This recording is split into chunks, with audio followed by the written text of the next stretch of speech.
మన దేశం, మన క్షేత్రాలు, మన నదులు అంత గొప్పవి తెలుసుకోక, చేతకాక, 4 శ్లోకాలు రాకపోయినా, 2 పద్యాలు లేకపోయినా, ఓ పురాణం చదవకపోయినా, ఓ మైకట్టుకుని వెర్రికేకలేసే వాళ్ళకి ఈ జాతి వైభవం ఎక్కడి నుంచి తెలుస్తుంది? చదివితే తెలుస్తుంది. నీకు రామాయణంలో ఒక శ్లోకం చదవడం వచ్చా? నీకు రామాయణంలో ఒక శ్లోకానికి అర్థం చెప్పడం వచ్చా? నీకు ఓం త్రయంబకం యజామహే సుగంధిం పుష్టివర్ధనం అనడం వచ్చా? నీకు చేత కాదు. నువ్వు నా జాతిని, నా మతాన్ని విమర్శించగలిగిన మొనగాడివా? మైక్లో ఎక్కడి నుంచి వచ్చింది నీకు ఈ కలేజా? మన చేతకానితనం.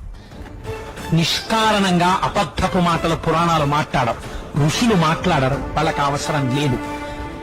నిరూపింపబడ్డాయి. అనవసరపు విషయాలు ప్రస్తావన చేసిన వాళ్ళు లేరు. రామదాసు గారు విమానంలో వెళ్ళిపోతే భద్రాచల క్షేత్రం వచ్చింది.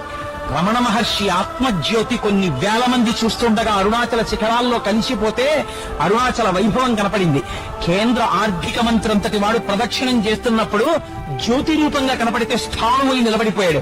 ఎంత మందికో ఎన్ని రకాలుగానో స్వామి దర్శనమిచ్చి వాగ్గేయకారులని, ఋషుల్ని, భక్తుల్ని ఉద్ధరించినటువంటి మహాక్షేత్రాలు కలిగినటువంటి సనాతన ధర్మం మన ధర్మం. అటువంటి ధర్మంలో పుట్టడం మన అదృష్టం. అటువంటి ధర్మం గురించి చెప్పుకోవడం మన అదృష్టం. అటువంటి బావులలో స్నానం చేయడం మన అదృష్టం. వాటికి పేర్లు తక్కువ చేయడం, వాటి గురించి ఎవరో విమర్శలు చేస్తే మనం